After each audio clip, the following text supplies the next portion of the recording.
Hello students, आज हम लोग जानेंगे condition for the linear equation. अच्छा, लीनियर इक्वेशन जो भी चीज अभी तक हम लोगों ने पढ़ा उसमें एक चीज हम लोग कॉमन देखे कि हर लीनियर इक्वेशन के लिए उसके पार्टिकुलर जो भी वेरिएबल है एक्स और वाई उसका आंसर निकलता है।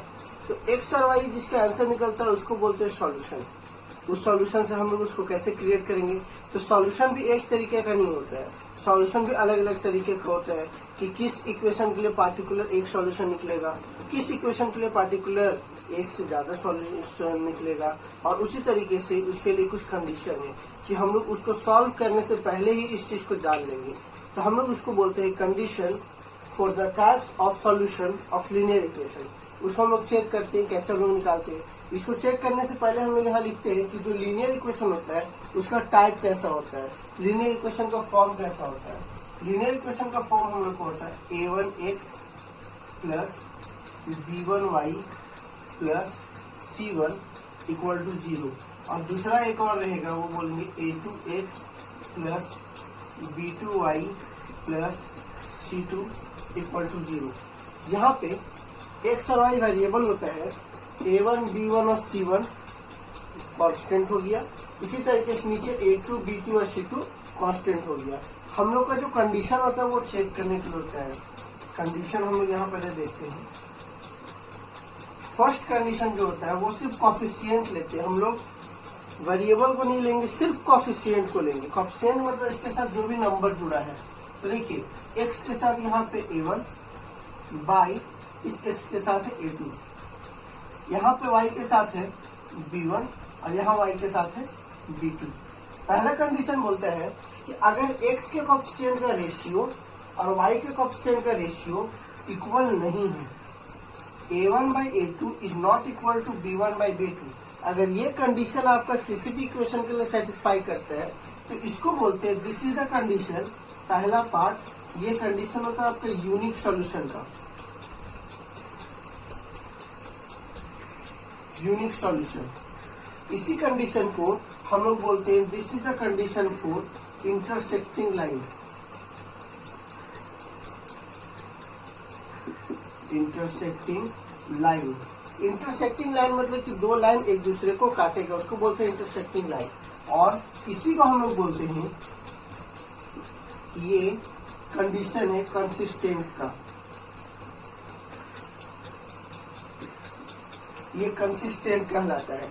जो भी लीनियर इक्वेशन का सॉल्यूशन होगा उसको हम लोग कंसिस्टेंट बोलेंगे, अगर उसका सॉल्यूशन नहीं होगा तो उसको बोलते हैं नॉन कंसिस्टेंट। ये आपका पहला कंडीशन था कि अगर x का कोएफिशिएंट और y का कोएफिशिएंट अगर सेम नहीं है तो इसको हम लोग बोलते हैं कंसिस्टेंट, और इसको हम यूनिक सॉल्यूशन बोल के चलते हैं। इसमें सबसे मेन आपको जो याद रखना है वो ये याद रखना है कि ये एक यूनिक सॉल्यूशन है। दूसरा जो याद रखना है वो आपको कंसिस्टेंट याद रखना है। सेकेंड इक्वेशन हम लोग इसका चेक करेंगे, सेकेंड कंडीशन।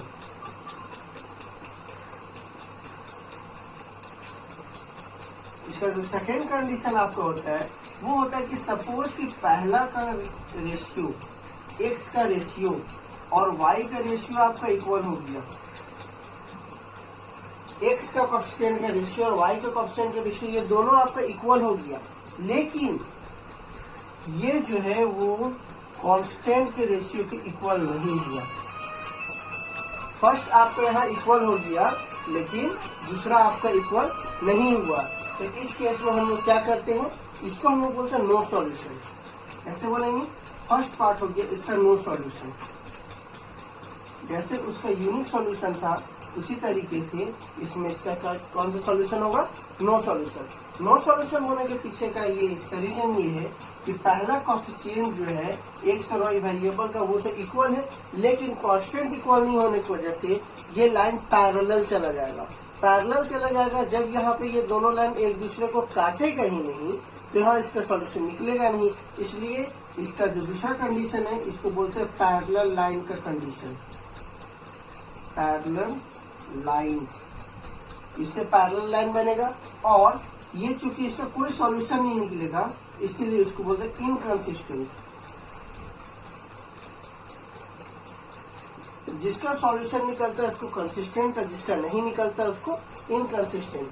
जब ऐसा कंडीशन रहेगा मतलब x का कोफिशिएंट का रेशियो और y का कोफिशिएंट का रेशियो इक्वल, लेकिन ये दोनों कांस्टेंट का कोफिशिएंट का रेशियो इक्वल नहीं आएगा, तो ऐसा कंडीशन को हम लोग बोलेंगे नो सॉल्यूशन।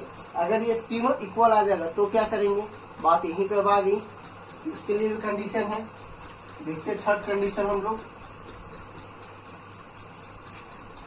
थर्ड कंडीशन हम लोगों को ये बोलता है कि अगर तीनों चीज अगर हम लोग का इक्वल हो गया, मतलब a1/a2 is equal to b1/b2 is equal to c1/c2। जब तीनों इक्वल हो गया मतलब लाइन जो है एक के ऊपर एक चढ़ जाएगा, मतलब ये अगर एक लाइन ऐसे जा रहा तो दूसरा लाइन ठीक इसी के ऊपर आ जाएगा। इसमें कोई भी गैपिंग नहीं होगा, ये भी एक दूसरे को नहीं काटेगा, एक साथ जाएगा। काटने का मतलब कि इस तरीके से नहीं काटेगा, ये पूरा बराबर चलेगा एक साथ। तो इसको हम लोग बोलते हैं इनफाइनाइटली मेनी सॉल्यूशन। इनफाइनाइटली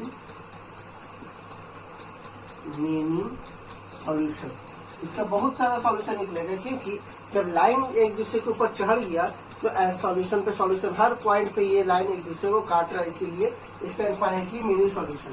जिसमें लाइन कैसा बनेगा, इसका लाइन कॉन्साइडिंग लाइन हो जाता है, कॉन्साइडिंग लाइन।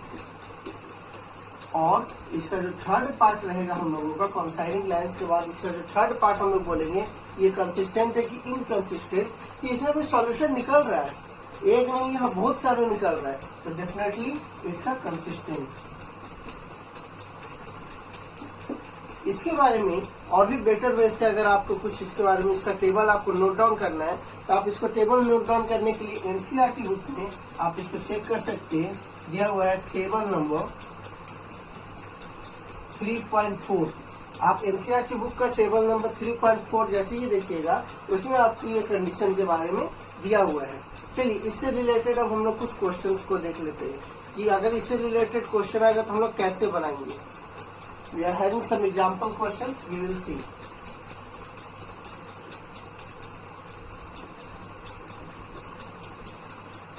सबसे पहले हमारे पास यहाँ पे एक क्वेश्चन है जिसको हम लोग देखेंगे कि उसका सॉल्यूशन है या नहीं है। जैसे में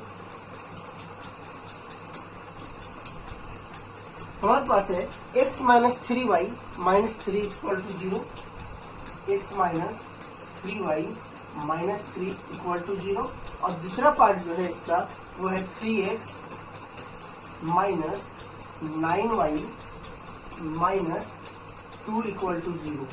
ये कंडीशन। तो हम लोग को देखना है कि इसका सॉल्यूशन निकलेगा कि नहीं। इस क्वेश्चन के लिए x और y का जो वैल्यू निकालना है वो निकलेगा या नहीं, चेक करते हैं कैसे निकलता है या फिर नहीं निकलता है। हम लोग यहाँ जान रहे हैं a1 कितना है 1, b1 माइनस 3, c1 माइनस 3, उसी तरीके से a2 3, b2 minus 9, c2 minus 2। अब हम लोग यहाँ पर अलग अलग निकालेंगे। नाउ a1/a2 कितना आ गया 1/3, उसी तरीके से कॉमा देके निकालेंगे b1/b2, ये कितना आ गया -3/-9। इसको जब कैंसल आउट करेंगे ये भी आ जाएगा 1/3।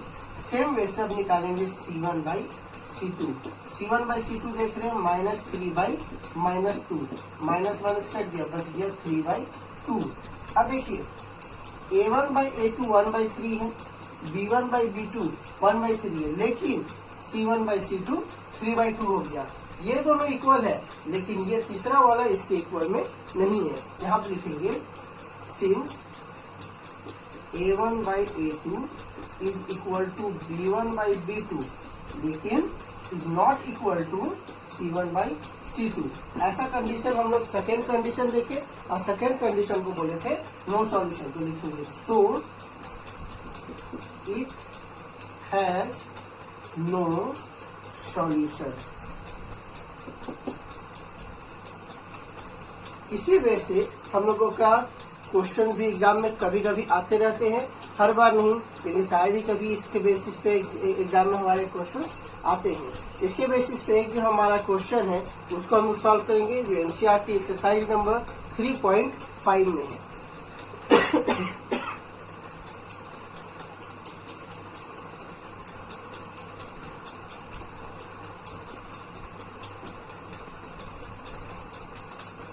आप लोग बुक से इस क्वेश्चन को देख लीजिएगा। क्वेश्चन सिर्फ मैं नोट डाउन कर रहा हूँ। उसमें हम लोगों को दिया हुआ है कि जो गिवन कंडीशन है उसमें हम लोगों को k का वैल्यू निकालना है इस तरीके से कि उस सॉल्यूशन के लिए उस लीनियर इक्वेशन के लिए नो सॉल्यूशन रहे। हमारे पास जो क्वेश्चन था वो कुछ ऐसा था, linear equation 3x plus y is equal to 1 and other one is 2k minus 1 1x plus k minus 1y is equal to 2k plus 1। इसके लिए हमारे पास कंडीशन जो दिया हुआ था, बोला कि इसका हम लोगों को k का वैल्यू निकालना है। इधर तो सारा चीज क्लियर है, इसमें हम लोगों के यहाँ k आ गया। हम लोगों को इसमें k का वैल्यू निकालना है ऐसे कि इस गिवन लीनियर इक्वेशन का नो सॉल्यूशन रहे, मतलब इसका कोई भी सॉल्यूशन नहीं आए। k का कुछ ऐसा वैल्यू यहाँ के निकालना है जिसमें इसका सॉल्यूशन नहीं आए। तो हम लोग पहले जो भी RHS में उसको LHS में ले लेंगे। तो पहला इक्वेशन हम लोगों का हो जाएगा 3x plus y minus 1 equal to 0। अब दूसरा इक्वेशन हो जाएगा हम लोगों का 2k minus 1x plus k minus 1y minus 2k plus 1 equal to 0। अब देखते हैं इसका हम लोगों का कंडीशन। ये है हम लोगों का A1, यहाँ पे है B1, ये हो गया C1, A2, B2, C2। अब हम लोग कंडीशन है, क्वेश्चन में दिया हुआ है इसका नो सॉल्यूशन है। Since it has no solution, इसका नो सॉल्यूशन। तो नो सॉल्यूशन के लिए कैसे हम लोग करेंगे, हम लोग कंडीशन था therefore A1 by A2 is equal to B1 by B2 but is not equal to C1 by C2। इस कंडीशन को ये सेटिस्फाई करना चाहिए। सबका वैल्यू रखते हैं। A1 हम लोगों का क्या दिया हुआ है 3, A2 है 2k माइनस 1, B1 है हम लोगों का 1 और B2 है k माइनस 1 और C1 not equal to, C1 है हम लोगों का माइनस 1 और C2 है माइनस 2k प्लस 1। तो हम लोग पहला दो रेशियो लेके चलेंगे। पहला दो रेशियो देखते हैं। फ्रॉम फर्स्ट टू रेशियो क्या आता है चेक करते हैं हम लोग। पहला दोनों रेशियो है हम लोगों का 3 by 2k minus 1 is equal to 1 by k minus 1। Cross multiply करते हैं, क्या हो जाएगा 3k minus 3 into k 3k 3 into minus 1 minus 3 is equal to 2k minus 1। हम लोग अब k वाले टर्म को एक तरफ और बिना k वाले को एक तरफ कर देंगे। हो जाएगा 3k minus 2k is equal to minus 1, 3 इधर माइनस उधर जाके प्लस 3। जब इसको सब्ट्रैक्ट किए 3 माइनस 2k हो गया k इज इक्वल टू, यहाँ पे इसको सॉल्व करेंगे तो हो जाएगा 2। k का वैल्यू हम लोगों को 2 मिल गया। बोलिएगा सर k का वैल्यू तो 2 आ गया, अगर k का वैल्यू 2 रहा तो ये कंडीशन सेटिस्फाई कर जाएगा। लेकिन नहीं, हम लोग एक ही तरफ नहीं निकालेंगे, दूसरे तरफ को भी फाइंड आउट करेंगे। जब तक दूसरे तरफ का नहीं करेंगे तब तक ये सॉल्यूशन इनकम्प्लीट है। ये नेसेसरी पार्ट है इस क्वेश्चन के लिए। अब हम लोग इधर लिखेंगे from last two ratio. Last two ratio हमारे पास क्या है 1 by k minus 1 is not equal to, यहाँ माइनस माइनस हटा देते हैं, हो जाएगा 1 बाई 2k प्लस 1। अब हम लोग यहाँ नॉट इक्वल टू लेके चलेंगे। जैसे यहाँ इक्वल टू लेके चले हैं उसी तरह उधर नॉट इक्वल टू लेके क्या हो जाएगा ये, इसको जब सॉल्व करेंगे क्रॉस मल्टीप्लाई, मेथड सेम है 2k plus 1 is equal to k minus 1 not equal to k minus 1। k को इधर भेजते हैं 1 को इधर भेजते हैं, क्या हो जाएगा हम लोगों का 2k minus k is not equal to minus 1 -1, इधर सब्ट्रैक्ट करेंगे तो हो जाएगा k इज नॉट इक्वल टू -2। तो हमारा सॉल्यूशन ये दोनों रहेगा, k is equal to 2 and k is not equal to -2, then only the given linear equation will have no solution as it is asked in the question। तो इस तरीके से हम लोग का कोई भी क्वेश्चन अगर आएगा जो कंडीशन सेटिस्फैक्शन पे रहेगा या फिर जैसा क्वेश्चन अभी हमने आपको बताया इसके बेसिस पे रहेगा, तो इस वजह से आप लोगों को बनाना है। अगर इसमें कोई भी कंफ्यूजन रहे तो आप कमेंट बॉक्स पे कमेंट कर सकते हैं। Thank you.